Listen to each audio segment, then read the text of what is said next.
So I had a chat with a teacher friend of mine about this project I'm working on. I needed a teacher's perspective. I needed to know what a teacher thought of being able to determine what skills are being taught each year and how the previous year's skills feed into their grade level.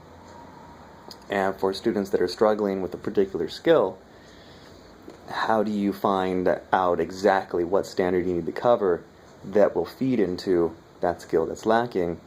And the response was positive.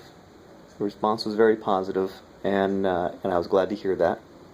The big thing for me that was brought to my attention was when you are creating visuals that show the development of each grade level skill, first of all, try to work towards getting rid of the grade levels, because the development of skills, it's a little unfair to determine by this grade you must know this skill.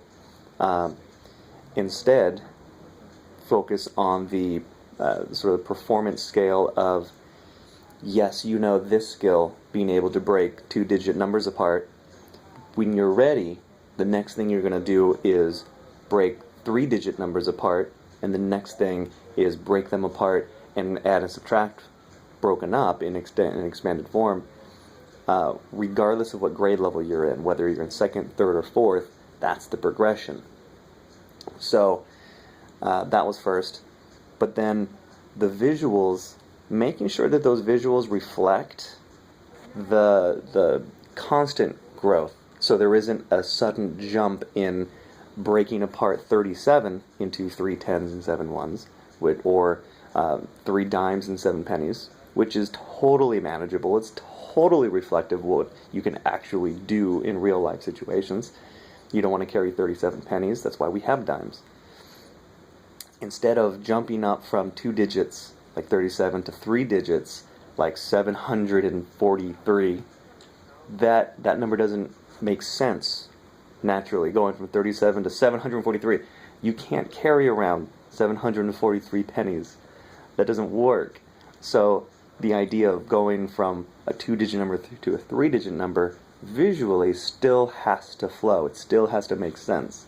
So instead of 743, you work with a number like 112, so that those 10 dimes you've collected are now 100, or a dollar, and you can see how that place value expands into the hundreds. So visually seeing how the basic understanding of each skill develops, instead of expecting an adult to understand that, yeah, 743, that's something you got to know. From a kid's perspective, they need to know why. They have to have an example as to why they even need to break a number up into 3 tens and 7 ones. Because what I found out talking to my teacher friend is, even with the number 12, if you have 12 pennies, you have 12 pennies. Why do you need to change it into a dime? Why? Why do I need to do that? Do students get stuck on this sort of logic? Because clearly they are at a point where they can't see the full progression, and so there's no reason for them to go that little baby step.